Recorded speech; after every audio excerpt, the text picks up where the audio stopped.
7 Eyewitness News begins with breaking news. And we're tracking breaking news out of Southwest Fresno. Officers on the scene at this hour of a shooting at Sampson and MLK. CBS 47's Fabiola Ramirez is there live with the latest details this morning. Fabiola? Police are still on scene. It looks like they just wrapped up their investigation, but they will be towing a couple of those cars that are there that do not belong to the area. Now, police tell me 3 people were shot earlier this morning. One of them went and knocked on someone's door to call for help. The other 2 drove themselves to the hospital. All are expected to be okay. Now, police say all 3 victims are associates and are known to be gang-related, but it is unknown at this time if the shooting itself was gang-related. I'm told no home is associated with these victims at this point.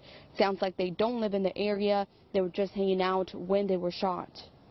Majority of our evidence is towards the western end of our crime scene. I can tell you we found some ballistic evidence there and some vehicle parts. We're trying to piece together how that's involved.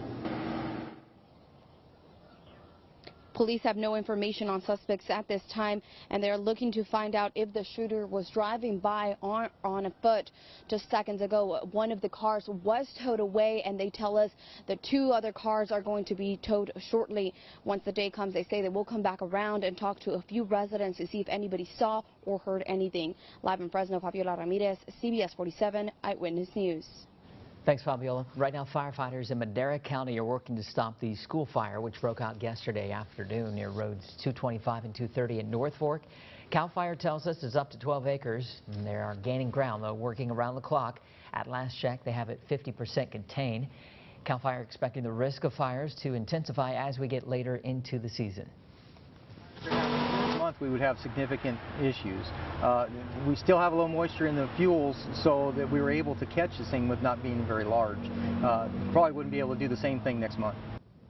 The goal is to have full containment sometime today, and sure is hot out there for those guys. It is. Anthony, what are the weather conditions like where the fire is? Hot and dry conditions are what we're going to be dealing with there in the mountains. Of course, it gets a little rough for us. The winds tend to kick up in the afternoon, so a little bit after lunchtime to the drive time home will be especially concerning. Now, here's the other thing at play. We've got monsoon moisture feeding into the area, so it could be a good thing that we see it moving a little further north. But the bad part about it is over the next day or 2, we'll be watching and have the potential for some thunderstorms to fire up across the area there. So we'll have to keep a close eye on that. You can see this morning it's a little quieter than it was on yesterday, where we saw those sprinkles over the Tulare County mountains there.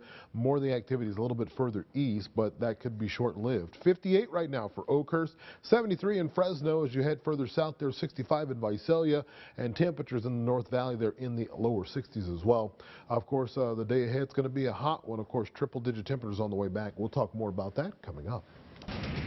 Anthony, thank you. In continuing coverage, the man facing felony weapons charges in the death of a 2-year-old is expected in court today. Police say on Saturday, 2-year-old Jace Alexander got a hold of Oscar Ramos's gun while Ramos was in another room playing video games.